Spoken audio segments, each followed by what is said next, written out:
So the topic tonight is transition planning for youth with epilepsy, and we're very happy to have with us Tricia and Calvin Luker from the Respectability Law Center. And I'll let you guys introduce yourselves and just explain a little bit about what your organization does, and then also your personal experiences and your experience with this topic overall. Well, I can start out just very briefly. Tricia and I started the Respectability Law Center a little more than 10 years ago now, and it's our vehicle for providing services and supports, legal services and supports to people with disabilities and their family members. We concentrate on everything from special education to housing, disability-related housing to end-of-life issues. We do guardianship and conservatorship issues, primarily focused on trying to help people retain their autonomy rather than having their autonomy taken from them because they have disabilities. We've been working very hard as our pro bono project for the last several years now, since 2003, 2004, to limit or eliminate the use of seclusion and restraint in public schools. Our philosophy is basically that what we try to do is to determine and to implement the express choices of our clients. So we do workshops on all areas of special education on Section 504 and related issues. So that's what the Respectability Law Center does. We have a web page, www.respectabilitylawcenter.com. We also have a page on Facebook, which is called Respectability Law Center, and we invite you to visit our website, to visit our Facebook page, and what we basically try to do is to provide timely information and support to people with disabilities who have questions about how either their disability is impacting their own ability to meet their own goals and objectives, or alternatively, how their disability is impacting others' abilities to treat them fairly and in a non-discriminatory manner. And the personal side of it is that we have 4 children. Our oldest daughter, Jessica, had a significant seizure disorder. She had intractable epilepsy, and Jessica died September 10th, 1999, at age 24. So we actually have gone through and living with epilepsy every single day for 24 years, and going through the special education process and through transition process with Jessica.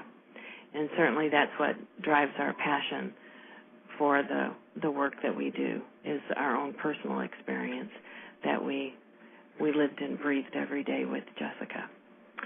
I wanted to start off just by talking a little bit about IDEA and Section 504, and then transition under the new IDEA and key transition areas, and how to be an effective advocate in that arena. IDEA's purpose, IDEA is a special education law that ensures that children who have disabilities have available to them a free and appropriate public education that emphasizes special education and related services that meet their unique needs and prepare them for employment and independent living, and ensures that their rights are protected and that parents of children with disabilities are protected. Now, oftentimes people think that special education is a place, a classroom that children go to, but rather special education is the delivery and provision of services that children need that will help them, to learn and to reach their maximum potential, that'll help them for independent living, for employment, and so on. Section 504, an IDEA is an entitlement law. That means that if you meet their criteria, then you are entitled to services. Section 504 is an anti-discrimination law, and its purpose is to level the playing field, to empower people with disabilities so that they can maximize their employment, their economic self-sufficiency, independence, inclusion, and integration into society. And there are supports and services, both rehab, independent living centers, and so on. So I think that it's important to understand that one is the entitlement and one is anti-discrimination, that you can't discriminate against someone because they have a disability. IDEA defines transition services as a coordinated set of activities for a child with a disability that's designed to be within a results-oriented process, that it's supposed to be focused on improving their academic and functional achievement of the child who has a disability and to facilitate the child's movement from school to post-school activities, including post-secondary education, so going to college.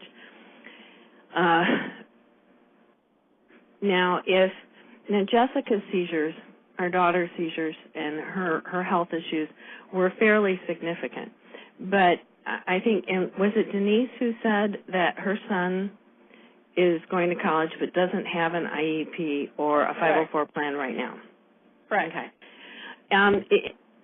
It's helpful before they go to school, to college, into that post-secondary, if there's some type of evaluation at the school district that would give them that 504 plan. And Calvin, perhaps this is something that you would want to chime in too.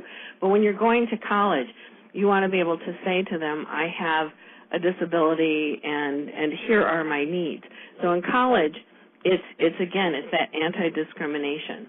And there's an access office in most colleges where kids can go, students can go, and say, here are the needs that I have. We're currently working with a student who is blind and working on accessibility issues. And he's quite an interesting young man. He's taking fencing, you know. Yes. But, remember those old Zorro movies where they used to teach him how to fence with wearing the, mask blindfolded? So he's actually doing quite well. But there are other things that have been really difficult, like he needs transportation, so they'll tell him to go out to the bus. You can see it right here from our window, if you go to that sign over there, and they forget that he can't see it. But then, of course, there's other kinds of accommodations that students need when they're in college. And so, Calvin, you want to talk about some of the experiences you've had with that? Well, those speak to them. What it boils down to from the college perspective is that it may be that there's kids that have made it through the whole high school process without requesting or needing accommodations that would that would come under either of the two laws that typically handle how kids with disabilities are provided services in high school. Those two laws are the federal special education law, which is the Individuals with Disabilities Education Act, and then the other law, which we call either Section 504 or the Rehab Act. They're both the same law. Basically, what those laws do is they require entities who receive public funds to accommodate the needs of people who are otherwise qualified to receive or benefit from services. And what happens is that IDEA, the federal special education law, typically applies. Well, it varies. There's always exceptions and variances. But if you're on track to graduate from high school when you're 18 or 19, relatively on course. What happens is that when you graduate from high school, then your eligibility for services under the Individuals with Disabilities Education Act also terminates. So it's time to go to college, and you discover that you have this disability, and it could be epilepsy, it could be ADHD, it could be a hearing impairment or a visual impairment. It could be some psychiatric or psychological impairment, that bipolar disorder or something like that. It could be a physical disability. It could be any number of disabilities. But what you have to do is, in college, you have to establish your eligibility to receive services as a person with disability in much the same way that your parents did it for you when you were in high school and in grade school. And in college, the laws that most frequently impact on receiving disability-related supports and services are Section 504 and the Rehab Act, which continue to apply, even in a case like Hillsdale, because Hillsdale is probably going to receive federal funds in the form of loan guarantees or other things for students who are attending Hillsdale, or it may be under the Americans with Disabilities Act, which requires that public entities provide accommodations to students with disabilities so that they have equal access to the facility, the same equal access to the facilities as students without disabilities. And then Michigan has its own special law called the Michigan Handicappers. Well, it's now called the Michigan Persons with Disabilities Civil Rights Act, which also does apply to public entities or entities who are providing services to the public, and requires that they accommodate the disabilities of people who are otherwise qualified to benefit from or to receive services. I have a question. Go ahead. Okay, the college that he wants to go to is not a government-funded college, so does that still apply or no? Do they receive federal dollars for anything? Yeah, it doesn't have to be a public university. If they receive any federal money, they would fall. Oh, okay. That I don't know. I just know that we picked it because it's a 1 in 10 class ratio. Mm-hmm. Okay, my guess, and you're talking about Hillsdale College, right? Yes, yeah. And my guess is that Hillsdale College does participate with the fire. They may be conservative enough that they don't, but my guess is that they do participate with the federal government student loan programs. So if you participate in the student loan programs, and they receive on behalf of the student federal loan funds that help pay for the student's tuition at the college, then under most circumstances that would constitute the receipt of federal funds. But they may also be on the hook for accommodating kids with disabilities by virtue of the Michigan Persons with Disabilities Civil Rights Act and the Americans with Disabilities Act. Now, neither of those acts require an entity to receive federal or state funds in order for the law to apply to them. What they require basically is that the entity hold itself out to the public, and once an entity holds itself out to the public, then it can't withhold services or withhold entry to some people based on a disability. Okay. But are you talking about Hillsdale in Michigan? Yes. Yes. Yeah. Okay. Yeah. To make sure. In Hillsdale. Okay. Yes. And so of course we would have to see the specific facts, but I'm reasonably certain that Hillsdale would have some obligation to accommodate your son's disabilities, even if they do not receive even if they do not receive federal funds that would require them to provide services under Section 504.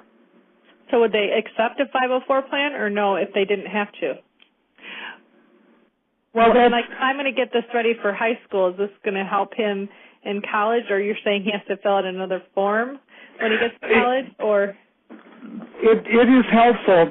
It's been our experience that kids who have there's actually kind of a coupling effect that goes on.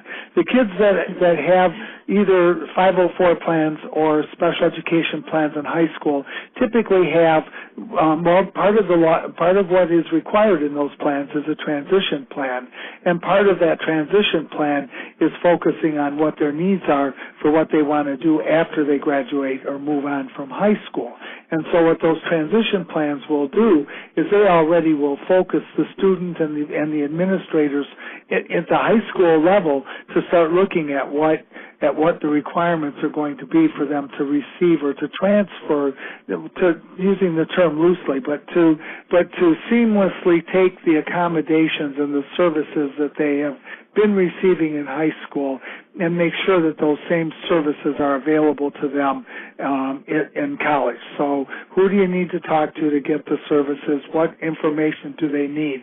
And frequently the colleges that are taking on students who have received special education or 504 services in high school will ask that the student or the school provide copies of the plans that have been used, and then they will take that as a starting point, both to establish eligibility for the student to receive the services in college and to help identify what those services should be or how those services should be changed. And it even works to the degree that, let's say that the student, if you have, for example, if you have in your high school IEP, you have accommodations that say that you need more time on tests, or that tests can be written or can be read to you, or that you can have a scribe write your answers, or things like that.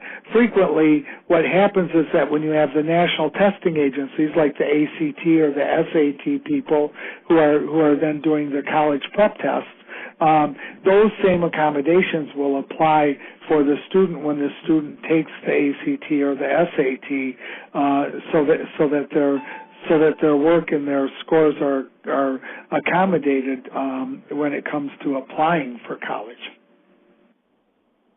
Okay. Does that make sense? Yeah, unfortunately, he already took it. He didn't do as great, and I think actually he would have done fantastic if he would have had more time because he's really smart. So. Mm-hmm. Mm-hmm. Okay. Well, and it's a case of, and you know, you can't. It's still possible to address the issue in college. It's in the college environment, and it's still possible. Hillsdale's academically, Hillsdale is a strong school. If he was admitted to Hillsdale, I would say that the likelihood of him, assuming he performs, you know, with scholastic proficiency for a year or 2 years at Hillsdale, I would imagine his ability to transfer from Hillsdale to MSU or to U of M or to another, you know, big state school like that would be relatively self-assured. Well, I'm hoping so, because I'm hoping that he'll get used to the idea and be a 1 in 10 there, and then hopefully do better, you know, at the bigger universities. So. It's not a bad strategy, and again, these things are always case specific. But we would be happy to talk to you about it in more detail if you wanted to call us. The broad takeaway from this is that, and we probably it doesn't get said enough about it in early, you know, in middle school and high school. But as kids, as parents and kids with disabilities begin in the middle school, early high school process of starting to think about colleges, one of the things that they should be thinking about is whether there are transition plans that should be put into place that make sure that they have the accommodations in place for when they take the placement tests that are required for most college admission nowadays, and to smooth over and ensure a seamless or a relatively seamless or hassle-free transfer from high school and its accommodations to the college setting and the accommodations that would be available there. I had a question about transition planning. It's supposed to start no later than age 16. When do most people start to begin that process, and do most people even know that that's part of an IEP or part of IDEA? I've heard a lot of people who call and say, oh, transition planning. I didn't even realize that was something we could do. I'm not sure that people do know, but of course a transition plan would be something that is for students who have a recognized disability. It's required under IDEA, the Individuals with Disabilities Education Act, that they sit down and that they look at different life domains. For example, recreation, community experiences, employment, related services, adult living, functional voc evals. I think that you would be looking at that if the student were 16 years old and had an IEP, an individualized education plan. But all through school, I think that parents need to be aware and to be thinking about and talking about. And when you're doing your child's IEP, to talk about those soft skills, those kinds of basic skills, like, supporting the student to have a positive attitude, to be encouraging and supportive of them so that they feel good and build their self-esteem, to teach them how to work together in groups or in teams so that when they divide the class up and the student is involved in a team, because that's another soft skill that's really important. Their communication skills, their ability to network and problem solve, and their critical thinking skills. Time management, which was not something I was ever really good at. Learning how to be flexible and developing a strong work ethic. Those are soft skills that can be woven into the IEP, even from the time that they're very, very young, that you can start those basic skills. But really the transition plan is something that's mandated under IDEA.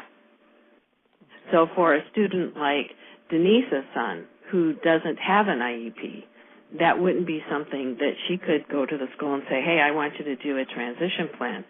That's required under the law because she doesn't have that IEP. Right. And to clarify too, IDEA ends after you're done with high school, right? You can go up to age 25, age 26 in Michigan.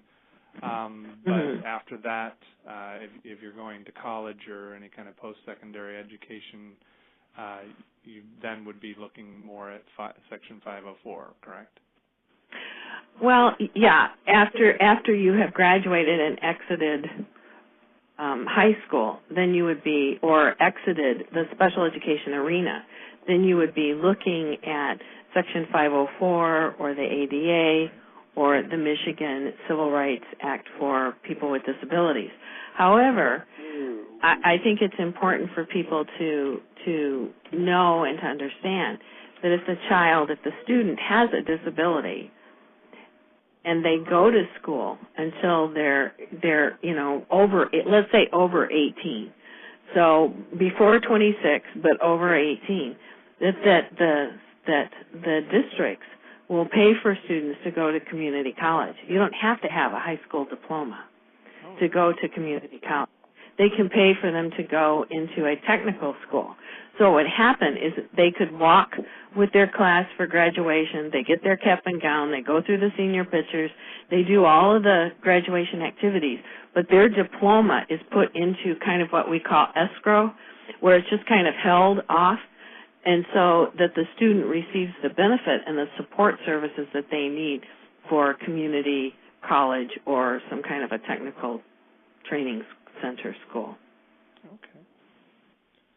And I think this was mentioned earlier, but I wanted to clarify. If you have either graduated, dropped out, or otherwise stopped receiving services before the age of 26, is it possible to start receiving those services again? Because that's another situation I've come across where, you know, a 19-year-old has graduated, but then the parents and the student kind of realize, I'm not really prepared to go on to employment or to go on to college, and they would have probably benefited from getting additional services for a longer period of time through IDEA. Is it possible to go back, or once you've stopped, or is it terminated permanently? Do you want to answer that, Calvin, or do you want me to? Well, again, that can vary.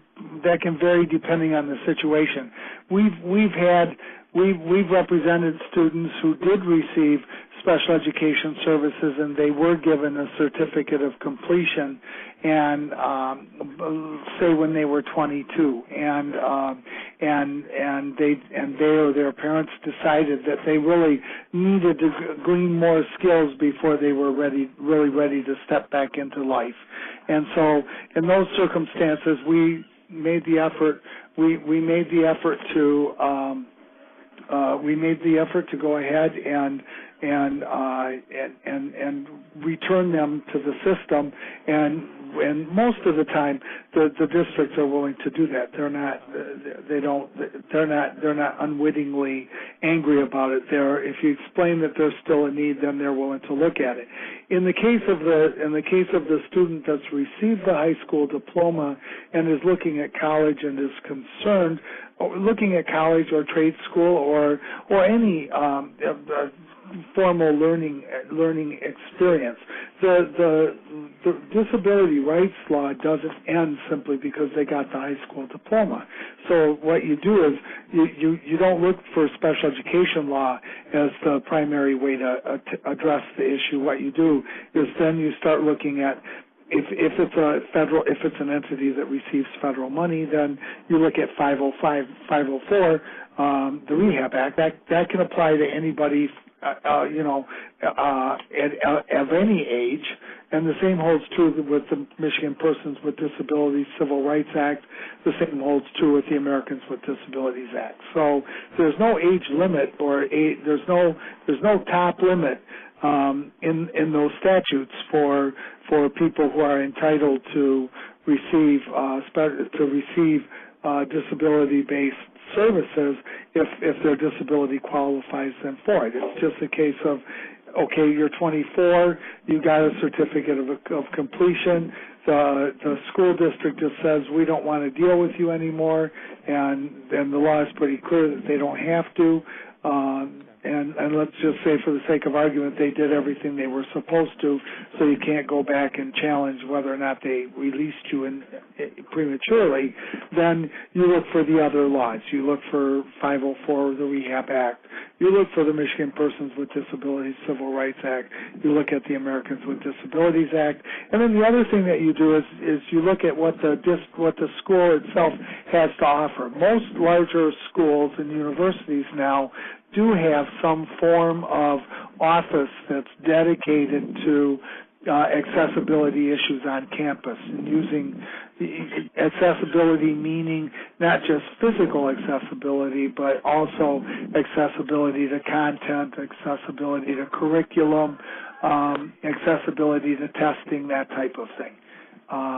So the fact that somebody's gone through and completed the special education system in the high school setting does not mean that there's nothing that can be done for them at college. It just means that you have to start looking at different laws and maybe a slightly different approach. And to the extent that they had special education services in high school or 504 services in high school, those records will be helpful in both in establishing their right to continue to receive those services in college and in giving the people who are going to be helping to create the accommodation plans and to create the services and supports a kind of a step up, or at least a starting point for how they might approach it. Right. And you can certainly argue an inadequate transition plan. Yes. In other words, that the high school, maybe the high school gave you the certificate and you then checked out, but they didn't do everything they should have done, and you weren't prepared to check out, and so they should be required to continue to provide services to make up for the services that they should have provided but didn't. And there is just, let me just mention one other thing, and this might be helpful if we use the Hillsdale example. Like you say your son, you didn't ask for services for him in high school, but there is a part of special education law, the federal special education law, that's called child find. And what child find does is it creates an obligation for school districts to look for and identify students who may have disabilities or who may, because of disabilities, benefit from special education services. And it's possible, I don't know that this is the case for you and your son, but it is possible that there was something that the high school or the school district should have seen that should have led them to seek to ask your permission to evaluate your son to see whether or not he could benefit from special education services, but they either chose to ignore it or didn't see it. So it's entirely possible that while your son didn't receive special education services in high school, maybe he should have, but the school closed its eyes to what its obligations were. Well, actually, when he was in 6th grade, he was enrolled in the IEP, seventh grade. But he had a year of that, and then we actually ended up moving to a private school. And I talked with the teacher there, and she didn't think she needed it. And then we transferred on to high school, and he did fine there because the elementary or the middle school thought maybe he was autistic because that's what they were thinking. And then we didn't know at the time because we had just found out he was having seizures. So then we found out he actually has a brain malformation, but he doesn't really fall into any category because he was doing so well in school up until he took his AP class last year, and then we realized, okay, this is a little tougher, and he's not doing so well. And, of course, we've been on him, too. I mean, with public schools having to always put the grades out there and finding out if he's missed any homework assignments, I mean, we've been very diligent with that. But that's my problem is, okay, now he's going to go on to adulthood, and we're not going to be there for him to be able to make sure he turns in everything and does everything. And that's an issue that we hear from a lot of people who are employed. We actually had a case for someone who at the time worked for the company who manufactures Ritalin, and the company was frustrated with him because he wasn't turning in things and his ADHD was interfering. And, of course, Ritalin is a drug for ADHD. But those are things that I think are important to think about and to look at how you can plan for them, in the future, because it really is an issue with employment. People want to know that you're going to turn your reports in and your timesheets, things like that, in on time, and that can really lead to a lot of problems. So with kids who have disabilities, you really have to spend a lot of time teaching them how to do that at school. So what are some of the questions that parents should be asking through the transition process? Whether it's a formal transition planning process through IDEA or through an IEP, or whether it's just simply planning on your own for how am I going to help my child transition to adulthood? Is there like kind of a checklist of things that you should be considering? That you can just kind of talk about some of the key considerations when you're planning for your child's transition. Mm-hmm. Well, I think that those are questions that you sit down with your child and you ask them what kinds of things that they're interested in doing. And I think that you have to be really aware of the areas that I looked at. There's kind of 4 basic areas, and you can break them down, but employment, community participation, post-secondary ed, and adult living. So I would say that you look at where are they going to live afterwards, and what kind of support are they going to need. And I think it's important to ask them what kind of support they think that they're going to need. Although, like all teenagers, they probably think nothing, they're fine. Look at their money management skills and their daily living skills and mobility. And we have a daughter who does not have a disability, but she gets lost everywhere. And I remember Calvin just riding the bus back and forth with her to teach her how to get back and forth to her classes in college, because she really gets this what do I want to say, lost, directional dysfunction, is what she has. Look at what kinds of recreational activities in life that they'll have, because really when we think about it, life is about relationships. It's not just about work, but primarily it's about our friends and having a good time. I mean, that's why people work, is so that they can pay to travel and pay for where they're going to live and pay to go out with friends and to have a good time. And so think about what kind of recreation they'll have, how will they stay fit. We have, a family member who really has to watch their weight or they'd balloon right up. So, they're really into fitness. Look at sometimes a good way to get some job experience is for them to have some kind of a volunteer job. Look at and think about, the community education and college and technical training. Sometimes they're interested in going to the military because, of course, the military is in schools and actively recruiting people. But I think it's looking at those kinds of things with your child to figure out what it is that they really want. I think it's having them involved in their education so that they can express their opinions and their choices and their goals. And I think, too, that it's recognizing that we all change our minds, that, students with disabilities are not unlike all of us. Most of us, I think, probably started in one job, or when we graduated from high school, we thought we were going to do one thing, and we ended up doing something completely different. And students with disabilities, I think sometimes they're almost punished. It's like, well, you said you wanted to do this, so you really do have to do this. This is it for you. And I think we have to be more flexible with them and make sure that they have a lot of opportunities, rich opportunities, to figure out what it is that they're interested in, what it is that they want, where they want their life to go, what they're interested in, what's important to them.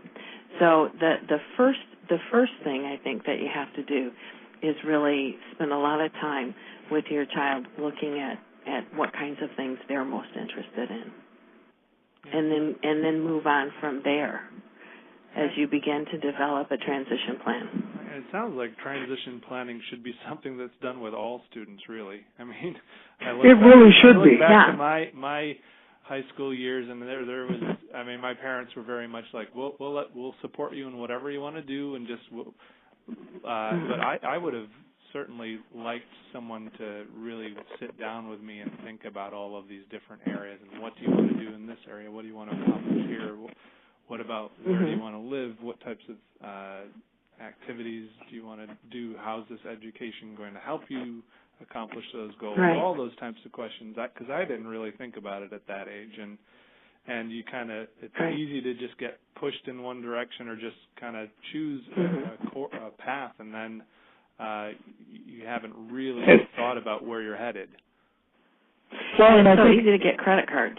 I mean, they turn 18, and the credit card companies are sending them credit cards, and they don't really yet have the skills. I mean, some people never develop the skills to handle credit cards. And so I think, there's so many things that come at kids. Our daughter Lara wanted to be a marine biologist.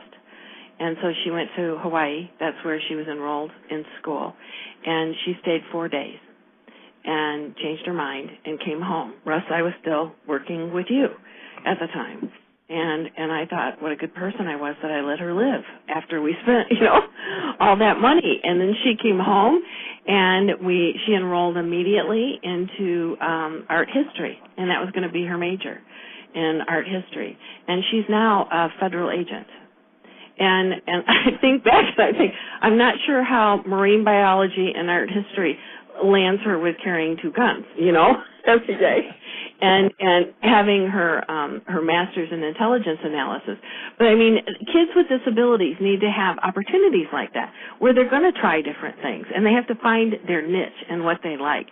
And I think that sometimes, we don't talk to them enough about what they're interested in, and we don't give them the opportunities to explore jobs and to explore different areas. And I think that's probably one of the most important things that we can do is get our kids involved and talk honestly with them. And think about the kinds of accommodations that they might need, which, in college, which I think is really important and good, like the additional time on tests or computers or, outlines of materials, things like that. So, I think that it sounds like everybody is really working hard to do the right things. I think when you look at the high school to college transition in general, we entrust that now in today's world. We entrust that to the high school kid working with the school guidance counselor, and the parents play sort of a backup role at best, and aren't necessarily going to be all that involved in at least the general descriptions and discussions that go on between, such as they might be, between the typical high school kid and a guidance counselor. But I think for when you know you have a child with disabilities or a child who has academic challenges, what makes the most sense, and this is one of the things that kind of sticks in my craw is, up until 2004, what the federal law said was that you have to start talking about transition planning at age 14, not at age 16, age 14.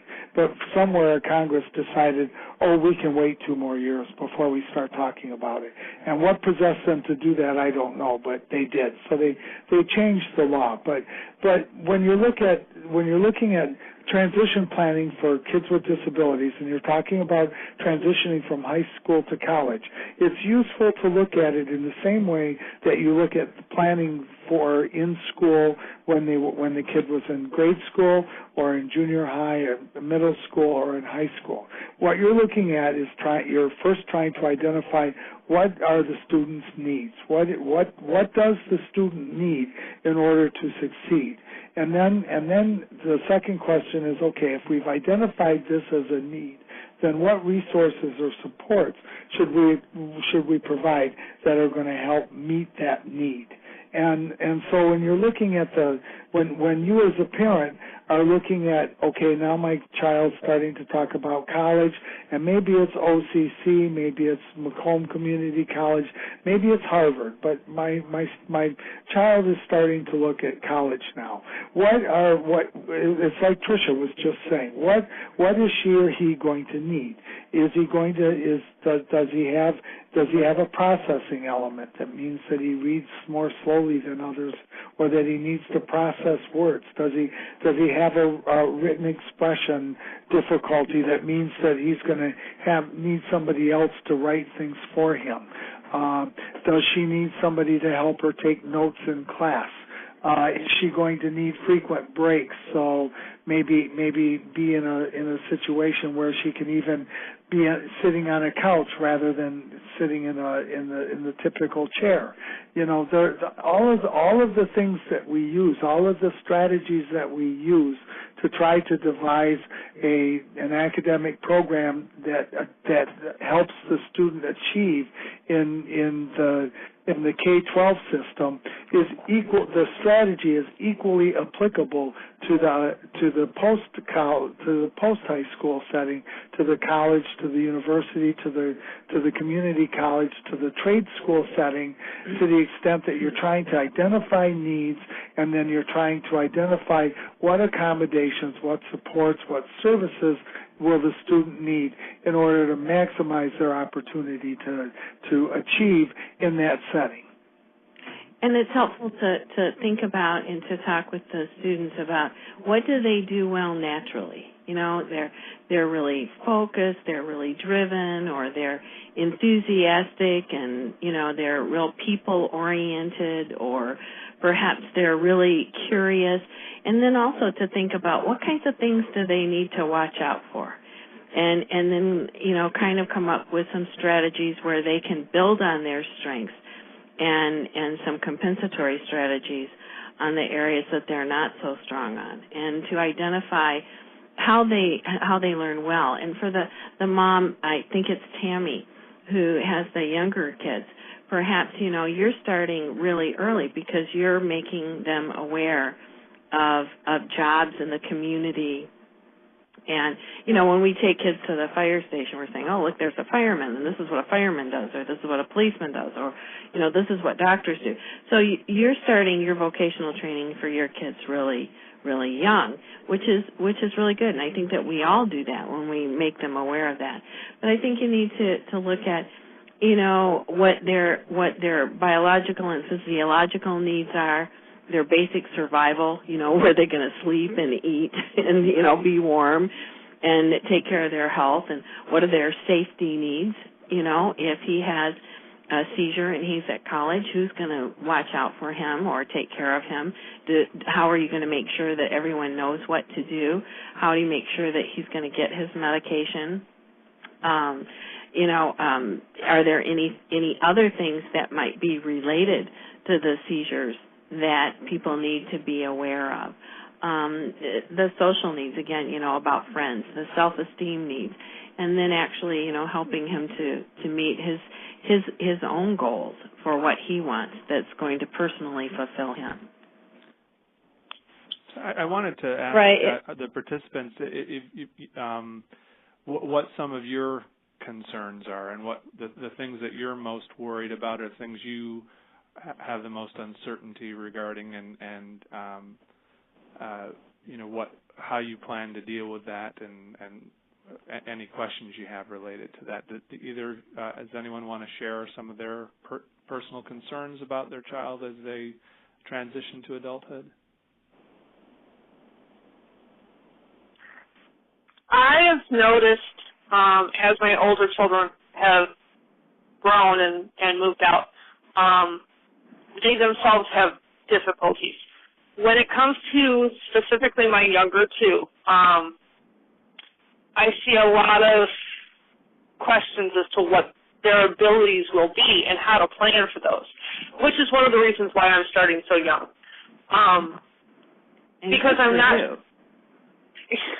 Well, you know how those questions come up. Luckily, I've raised 6 children.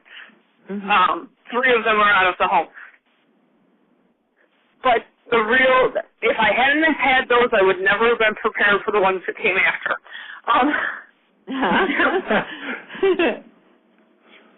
They're my difficult children. But my thing is that it's, especially with Rowan, who is the youngest, there is no known path. He happens to be one of the time genetic, we have no idea what's going to happen with them things. Mm-hmm. So because there is no clear path, and with my daughter, she also has autism as well as seizures, so we don't know. You know, you get the mixed signals. Well, we can help with this, but we can't help with that, especially when it comes with education. So as she gets older, what are services? What I'm looking for, as I learn before she gets to needing them, what services are actually available for situations that have mixed issues, mixed problems. Like, she is very intelligent, but you can't trust her with other people because she doesn't know when they're being naughty or when they're leading her on a bad path. And so she's kind of naive. Very. She also has no filter whatsoever. She's very intelligent on some things. She'll come up with vocabulary words that I'm working with my older daughter on and know the meaning of them before my older daughter does. But on the other hand, she can't count. She doesn't recognize the numbers past 10, even though she's been working on them for years. So, finding the level of help for them that is appropriate for them, or the fact that one child is better on a computer than if you put paper in front of her. And how old are they? Tell me again. Did you say 8? I have and 12, 8, and that are my older special needs kids are out of the house, but my 3 special needs kids are 12, 8, and 6. I would suggest, and Calvin, you can certainly chime in if you have other suggestions, please. But I would suggest that it would be probably really helpful for you to consider having a neuropsychological evaluation done. And I will send the information to Russ, and Russ can get that to you on what a neuropsychological evaluation is. But it really looks at how they learn and how concepts need to be broken down for them. And it's somebody who has a background in neurology as well as psychology, so they really understand that learning process. And I think that just, offhand, based on what you said without knowing any more, that's something that I would really encourage you to think about doing. But in terms of, what services, when you say, what services might my child need, I'd say that I would not limit myself to what services are available. I never, ever did that. I always looked at my child and then focused on what she needed and then expected that the school district was going to provide that. And Jessica got incredible, amazing services. And let me give you an example, was that she used to pick at her fingers and her hands all the time. And she would just, pick at them until they would bleed. Because, sometimes they have an aura that they're going to have a seizure, and she'd get really nervous and anxious. And she'd start picking at her. She didn't bite her nails, but she'd start picking at them. And so we wrote goals and objectives for her to decrease her self-injurious behavior. And they would take her over to the, the technical training center. So in Oakland County, it's Oakland Technical Training Center, but they have them in all of the intermediate school district areas where she would get her nails done by other students who were in this technical training program. So it didn't really cost the school anything to do it other than the transportation over to it, which was right in the community. It was about a half a mile away. So I think that it's always really important to focus on what are your child's needs, and then look for creative ways on how you can find a solution instead of saying what's available that will help my child. Always focus on what is it that my child needs and expect it to help you meet those needs. I am unfortunately in one of the toughest districts to do that. What district are you in? I am in the Detroit Public School District. That's a tough district. You're right. It is. You wouldn't believe how much fun I've had since I started with early on for both of the younger kids. It was the baptism by fire with Kat and Megan because I had no clue what I was doing. Kat, with Rowan, I went in their arms. I would do my own parent evaluation before I sat down to an IEP meeting, and I would say, okay, this is what I see. Because originally they were going to put him in an otherwise health impaired room, but he is 2 to 3 years delayed mentally as well, and nonverbal. I can't get them to help him with his communication to save my life. He gets 15 minutes of speech a week. And I don't want to cop out on you But I'm going to tell you, you're right. Detroit's one of the toughest school districts that there is. There's just such a bureaucracy there.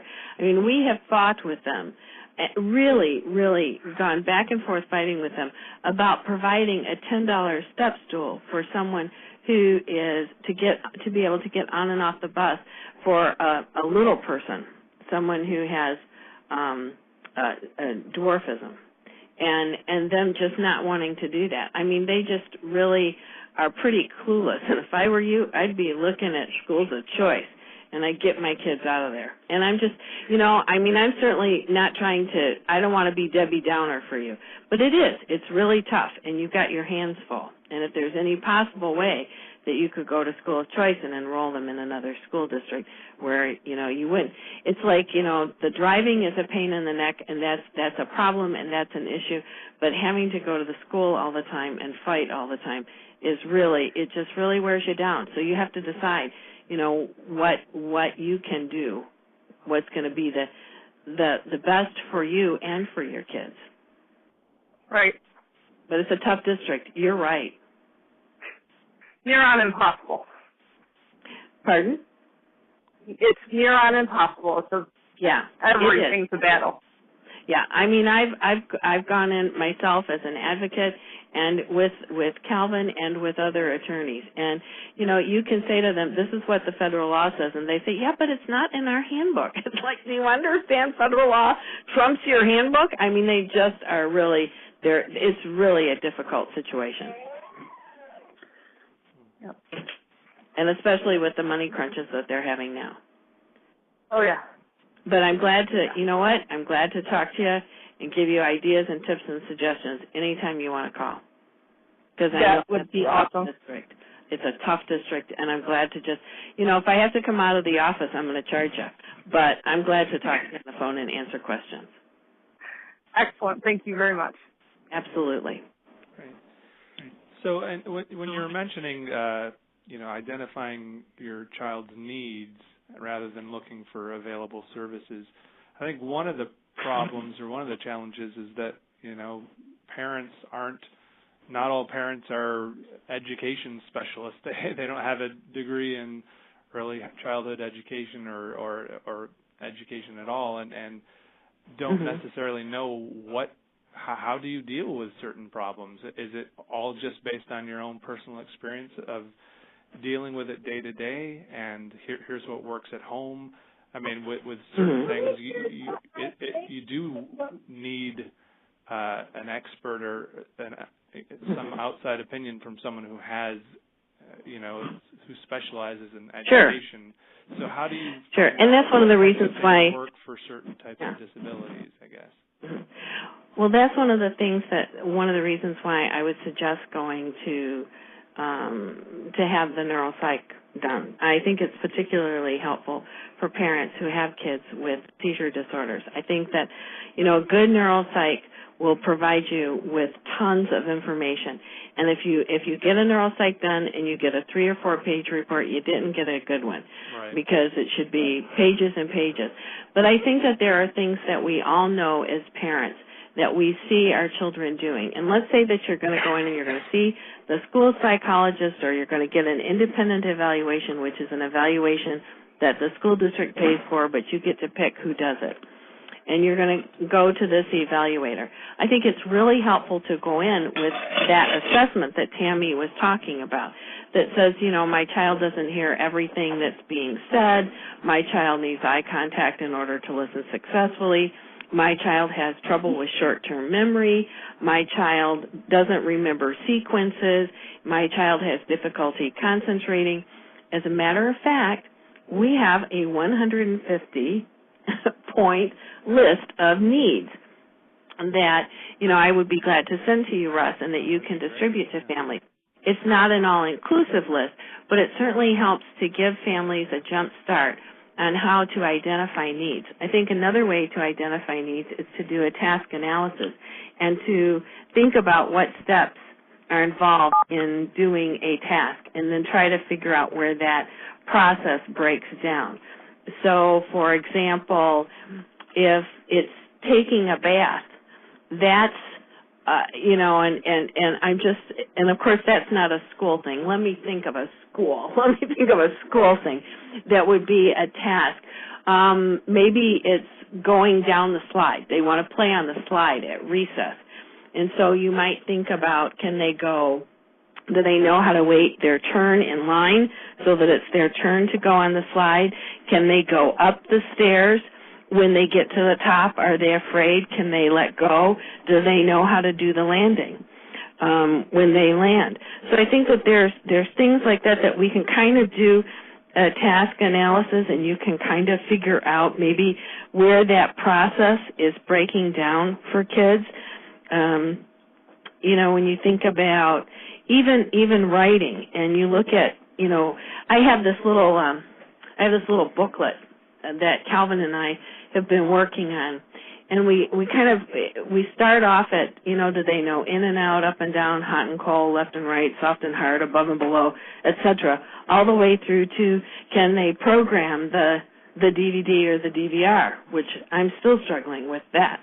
But it's trying to figure out where that process breaks down. And hopefully this will be something that we have available for families that might be able to help them. And we hope to have it done real soon.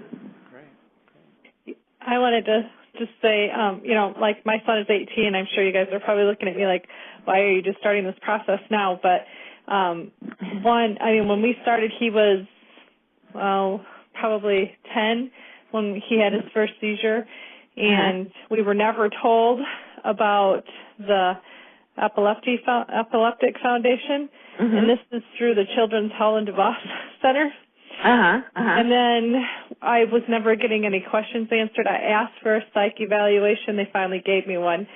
And the guys who did it said he was on the fence for autism spectrum, but other than that, he's fine. That's why I said my son seems to keep falling through the cracks.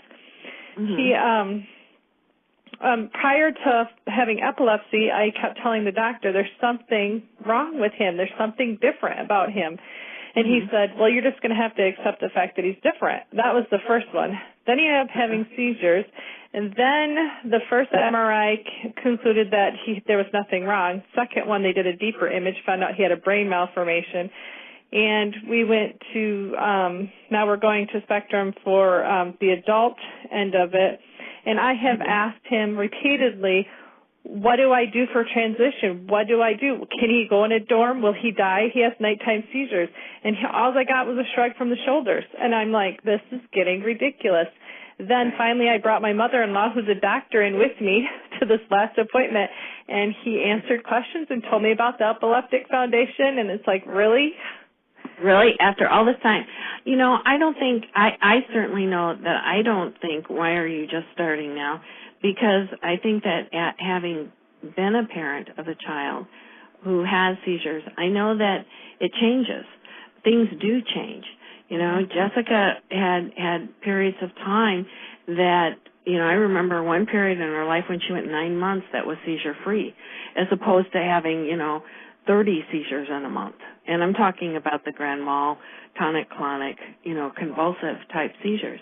And so, I think that things do change, and I think that there's this huge part of us that we want them to be okay, We want them to be all right. And I don't think you should beat yourself up for that. It's okay if you beat up that doctor that didn't give you the information, but I don't think you should beat yourself up, because I think that we're all parents. We're all doing the best we can, and my mantra is I did the best I could with what I knew and where I was at the time. And as I learned more, I did better, But I think we're all in that place, and I don't think, that you should feel bad or beat yourself up. So, kind of try to let that go. I would be frustrated if someone wasn't giving me the information, that I felt like they should be providing to me. And I've sat in that same chair with you where I remember asking Jessica's doctor, do you think that she's going to die from these seizures? And he did the same kind of shrug his shoulder thing. And he said to me, it's let's just say this, Tricia. Let's say she's driving the car. Not that Jessica could drive a car, but just this was his hypothetical, you know. She's driving a car, and she has a seizure, and she has an accident, and she dies in the accident. Was it the seizure that caused the accident, or was it the impact of the accident? And it's like, for me, this is a no-brainer. It was the seizure, you know? It was the seizure. It all comes down to the seizure.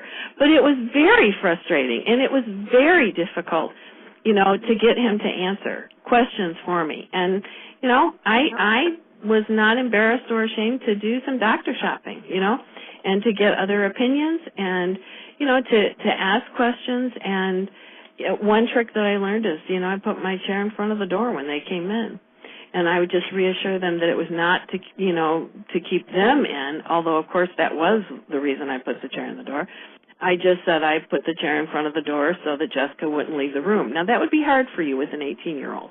But, you know, but I think that, you know, I mean, we do what we have to do to try to get them to answer questions. And you call the Epilepsy Foundation. You call me. You call me as a mom, not, you know, as an advocate with the Respectability Law Center, but you call me as a mom. You talk to other parents who have kids with epilepsy or other disabilities. You know, we're a tight little group, and we know each other, and there are moments when there's some, you know, fiefdom and stuff going on, which, you know, people have to get over that and let go of that kind of thing.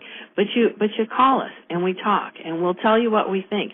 If you ask me what I think of a doctor, if I've been to that doctor, I know that doctor, I will tell you the truth. If you call the Epilepsy Foundation, not that Russ and Arlene aren't great. I think Arlene Gorelick is a saint. I used to work for her. I worked for her when Jessica died. And I'm telling you, I taught her a totally new definition for flexibility. I think I wore her out. And I really think she's a great person. But Arlene isn't going to say, well, I don't think that's a good doctor, you know, because she's in a different position. But you call me or you call another mom, and we'll tell you if we think that's, do you know what I mean? And so that networking with other parents and talking to other parents and talking to other people who have epilepsy is really important, because we'll tell you things that nobody else will. Right. No, I can echo that statement, that sentiment, because, you know, we're technically not supposed to give any kind of recommendations, but I will tell people, you know, well, I've anecdotally, you know, we've heard some negative reports about this doctor, or have tended to hear some good things about this doctor, but you know, the thing with selecting doctors is it's very individualized. I can't tell you a single neurologist who has had all positive reports. And every neurologist has had, you know, really the whole spectrum, from I couldn't stand them, they didn't help me at all, they didn't listen to me, to I'm so grateful I found this person because they're the best thing that ever happened to me. So it's all very individualized, and so the key is to, you know, not settle for someone who's not giving you the treatment that you feel you deserve. So. Yeah, because I'm glad that's what you were seconding. What was I was going to say for the last wearing Arlene out. I'm glad that's what you were seconding instead of me wearing Arlene out. Oh, I'm sorry, Denise. Go ahead. I was just going to say, it's hard because I said pretty much anybody could be a neurologist, because for the last 8 years, all I've heard is we don't know enough about the brain. Yeah. That's it. Yeah. That's all I get. Yeah. And sometimes, you know, you really have to seek out those folks. I mean, we took Jessica everywhere, just everywhere. But, you know, I'm always happy to tell people what I think about doctors, and also to give them names and phone numbers of other people so that they get more than just, you know, my opinion. But it's true. You know, I mean, there's not enough known about the brain. It's one of those constantly evolving areas. And even with that, I still expect them to tell me what they do know, or what's your best guess. Exactly. But give me something. Give me something. Something, yes. Yeah. Give me a bone. Throw me a bone here, you know. I'm a parent. I'm not sleeping at night. I'm scared to death. Tell me something. I am thinking about, you know, like you, I'm thinking about my kid going to college. Is he going to be okay? Is he going to die, you know? What do we need to put in place? I mean, those are scary things. And I think, at least, a doctor should talk to you about those things. Tell you some of the things that maybe you can do. Maybe the doctor, it's always hard to say, oh, they're going to live or they're going to die. But, maybe say, well, this is a system that you might want to think about using or employing if that's something that you're worried about. You may want to think about who his roommate is going to be or, what kind of an alarm system that you might be able to use if he's not breathing or, something.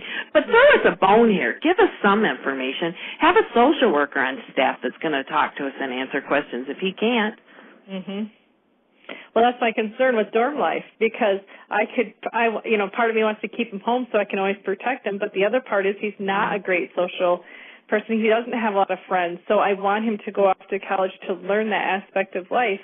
But then if I do, he has nighttime seizures, and he's had them twice where he's turned blue. If we don't give him his emergency medicine, we don't know what could happen because he continually has worse and worse seizures. So, and what system? And that's really scary. What system do you use now to identify that he's having a seizure? He will actually cry out. Okay. So he must know when he's having it. So we'll go in there, and then once he's done with that first seizure, because the first one isn't so bad, it's the ones now we've known throughout the years, when he keeps having them, they keep getting longer and worse. Mm-hmm. So then right away now when he has one, we give him his emergency med, and that stops it in its tracks. Right. And what do you give him for emergencies?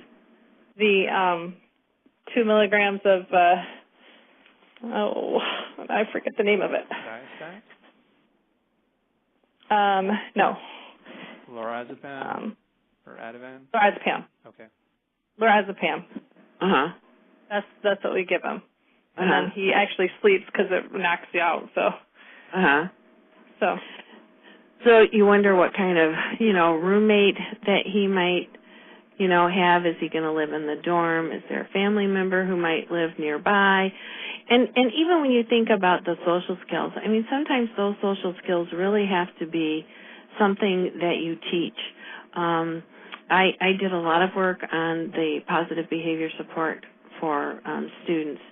And one of the things that I use as an example often when I'm doing those classes is that you have to teach someone these social skills. They don't always have them. So, for example, you could say, well, you want to teach your child to learn to give an apology. Well, if everybody needs to be on the same page who's working with that child, what an apology looks like, because it's not simply saying I'm sorry, because our daughter would say, sorry, like that, like she really doesn't mean it at all. And, and for every family, it's different, but you have to define that. And it's true with social skills, too. You really have to think about that. What are the steps involved in social skills? And there's a great book on social skills, and it's by Boys Town. And it may seem a little elementary. And I'll tell you what, if you want to call Russ, I will photocopy or PDF a few pages of it so that he can send it, so that you can see it. But it really breaks down some of those social skills, like how do you invite someone to do something, how do you handle, when they reject it, how do you handle criticism, how do you give a compliment, really so many of those social skills that, not everybody knows those. I mean, I meet people all the time, and Calvin teases me about it a lot, but I'll walk away and say, well, they have no social skills, but I mean, I think that's really true. People don't know, and so, with your son may be one of those that you really need to work on breaking down those social skills. Maybe even if he read them, the steps involved, it would help him to absorb them, because he sounds like he's really smart. Yeah, he is, and he does have a group of friends at school, so I can't say he doesn't have any social. It's just we've been working with him on that since he was young, and he actually, I think there's people think there's something off about him, but I don't really know what it is. Like the teachers, they always tell me he can go really deep compared to other students that are just very level, So I don't know if that contradicts, because he'll have conversations and then maybe he goes a little too deep for them. Kids his own age. Yeah. Well, I have a friend who has a son who has epilepsy, and he sounds really, really very, very similar. But he did go, and he was able to finish college and did well. But he has had, his bumps in the road. And at some point, you may want to give us a call, and we'll connect you with her. Okay. Think about that. And people can certainly call us directly, but it's great to also work through the Epilepsy Foundation, because I think that they have a lot of resources. They have a real commitment to providing support, and they're there. And you need to make use of them. That's what they want to do that. Right. So you can always reach us through them too. Yeah, and one of the things I'd love to see again is some kind of parent support network. And really, we tried to do a support group at some point, and that just didn't last. The attendance dwindled, and then no one was showing up. And we've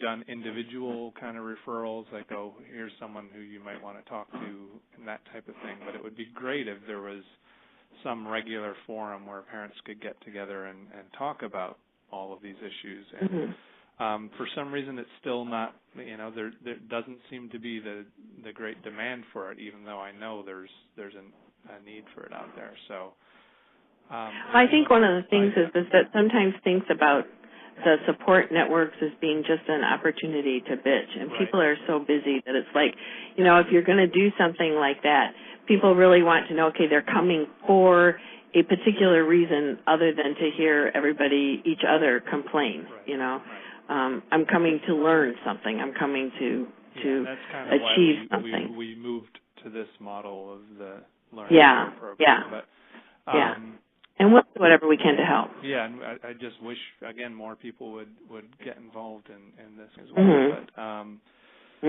But so back to the transition planning, since I just wanted to make sure we have just a few minutes left. If there are any other questions or comments that people wanted to make. I have a quick question. Yeah, go ahead. With the idea, it is very difficult to get certain types of needs met because they're not considered educational. Does 504 follow those same guidelines, especially after you transition out of the school? Say that. I'm sorry, I didn't catch all that. Say that again. I think I understand. Oh, okay. Go ahead, Calvin. You can. If I understand you, in other words, what they would say is that you could say that something's going on with your kid, and the school would say, well, we don't care. That's not an educational need. That's a medical need. We don't have to worry about that.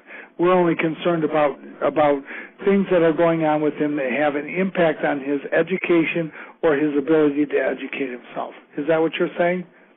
Yes. Okay.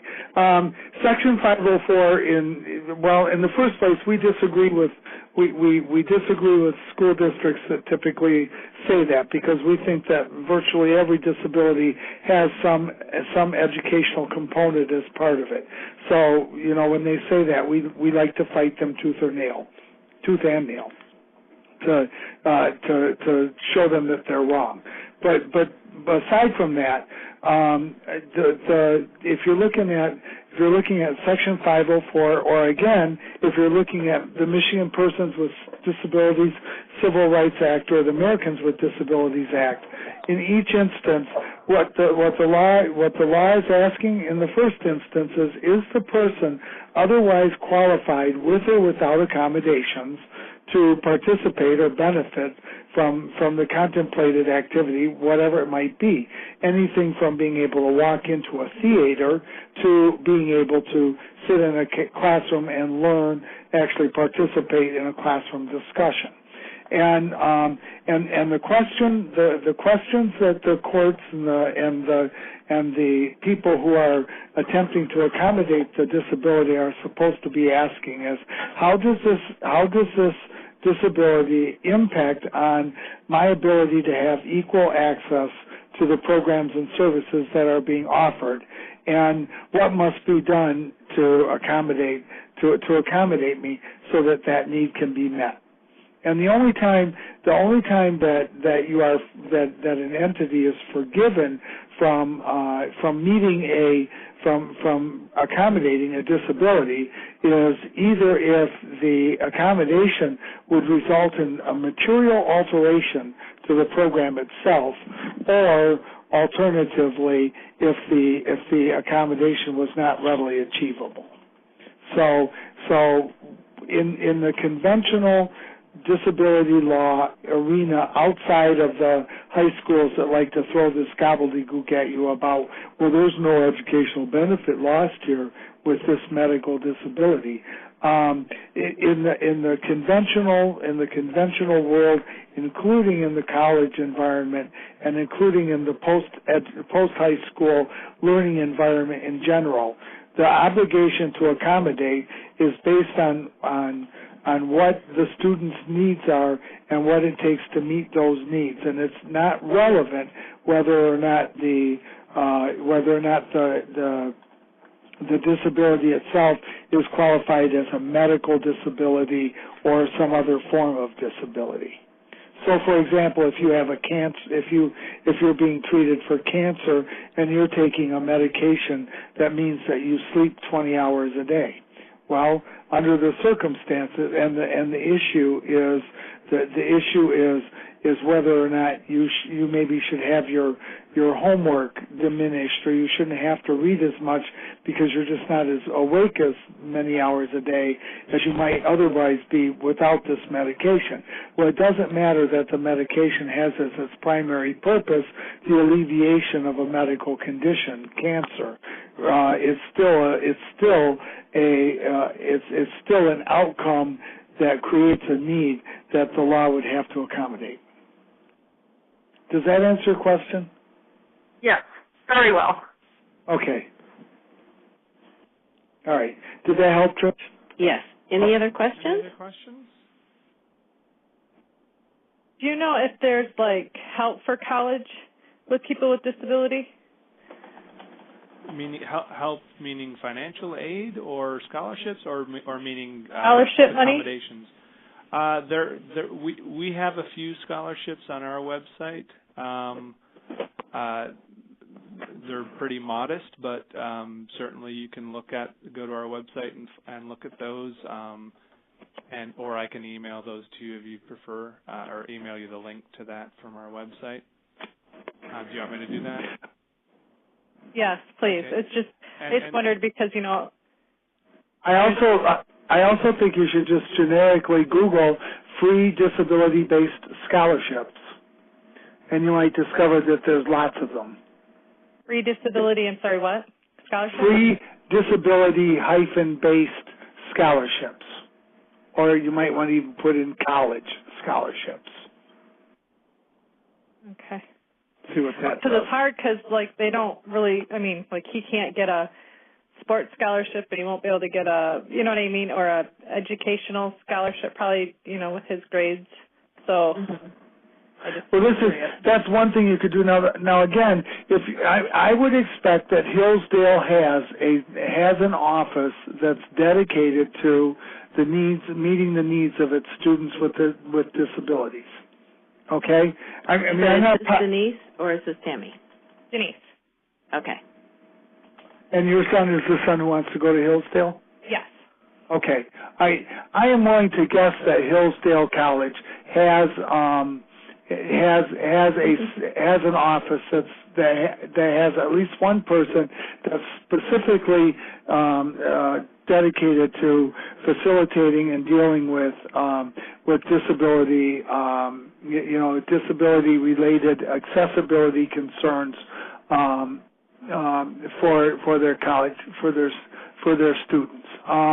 At places like the University of Michigan, Michigan State, Eastern Michigan, schools like that, they have tons. They have whole departments that are dedicated to that. Our daughter went to U of D Mercy, and I got to be really good friends, didn't I, Calvin, with I'm going to get this. With the financial aid, person, and she told me about every scholarship that was available, and it was all through would talk, and we would just, we applied for everything, and Lara got tons and tons of scholarships and aid for it. And there's also, we have something that, Russ, I will keep on the lookout, but it's a subscription service for lawyers that we participate in, and they have Funding Finder, so they have stuff all the time on there about scholarships and other things. Right. Oh, okay. So with talking with the school's financial aid office, in addition to the Office of Disability Services, both places will have ideas on scholarships for students with disabilities. Yes. And I'll keep you updated on scholarships. And if you don't hear from me in a while, just, send me an email and remind me. And I'll just forward those to you on a regular basis, those Funding Finder things. Great. To me or Russ? I'll send them to Russ, and then Russ can post them or get them out to folks. Okay. Because he'll know everybody who is interested in them. Okay. Okay. Well, there's a small group, but I think we learned a lot, and Tricia and Calvin, I really appreciate your time and your commitment to helping others who have a child with epilepsy. And again, if people have questions, did you want to share your phone number now? We're happy to. I'm really happy to share it. It's 248-544-7223, and that's the office number. And people are welcome to call, but Russ is always a really quick resource too. So you can call us, you can call him. We're all playing on the same team, and that's your kids' team.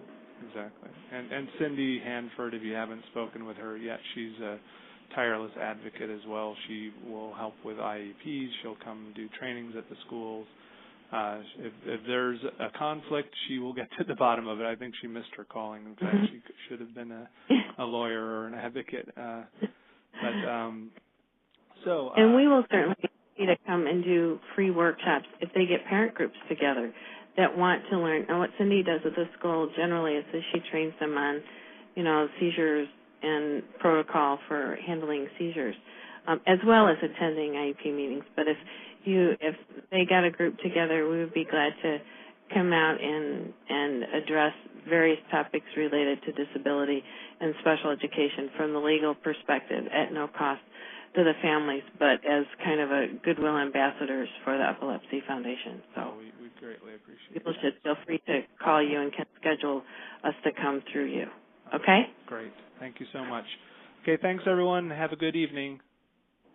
Thank you. Take care of you all and do well. Thanks. Take care. Bye-bye. Bye-bye. Bye. Bye-bye.